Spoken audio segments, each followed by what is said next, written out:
Hey everyone, I'm Kristen, the anxiety therapist, and in this video, I'm going to be talking about how our attachment style impacts our adult relationships.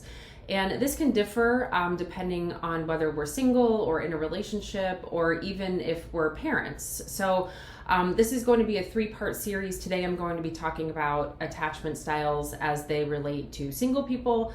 The next video will relate to partners and relationships, and then the third video will apply to parents.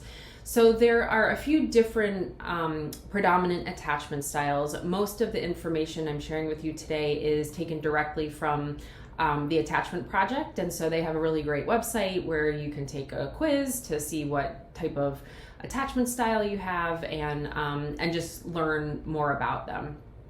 But today I'm going to be giving you just a little synopsis of kind of what each attachment style is like for if you're single.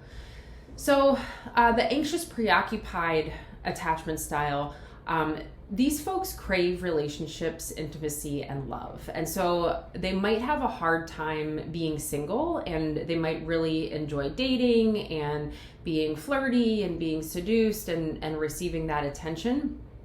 And this type of reassurance and sort of boost in confidence is really tempting to someone with an anxious attachment style.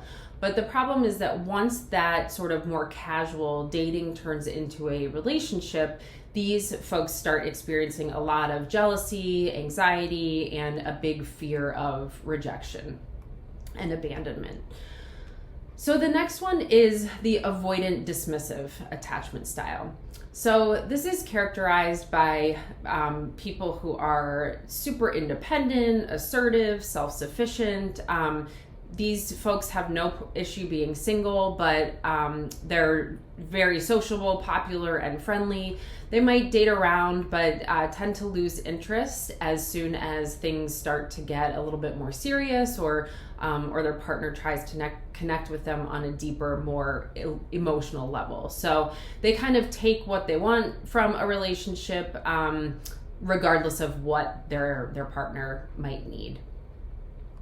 Third is the disorganized or fearful avoidant attachment style. And this seems kind of contradictory because it sort of vacillates between preoccupied and dismissive styles.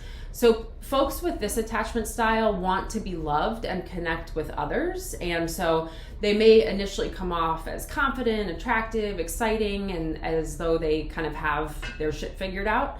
But their fear of being hurt by someone that they trust, it just makes it so difficult for them to bond and open up. And so these folks might have a hard time dating, since the process of getting to know and trust a potential partner may be really distressing and anxiety provoking for them. And finally, we have the healthiest attachment style, and that is the secure attachment style. So this means someone is comfortable with both proximity and autonomy. So there's comfort in opening up to their partner and spending time with their partner, but then they also have a sense of being an individual and having that autonomy. So they're self-content, but they're also comfortable in their relationships. And dating doesn't really seem to be an issue for these folks because they tend to be pretty open and straightforward.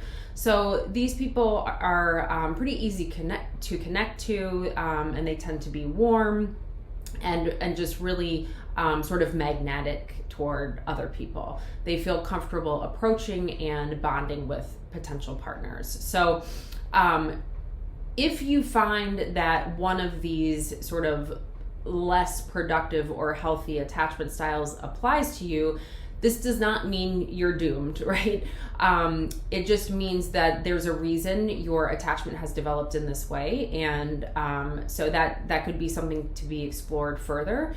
And that if you find a partner with a secure attachment style, that can actually help you heal your own attachment style and develop a healthy and productive relationship. What becomes problematic is when people with two sort of unhealthy or toxic attachment styles get together, then that can be sort of a recipe for disaster. So again, check out the Attachment Project, and you can learn a little bit more about how your attachment style might impact your life and your adult relationships. And stay tuned for next week, where I talk about attachment styles in terms of partnerships or relationships. So I hope you learned something today. Please subscribe to my YouTube channel, The Anxiety Therapist, or follow me on social media at Cathartic Space Counseling, and I will see you next time.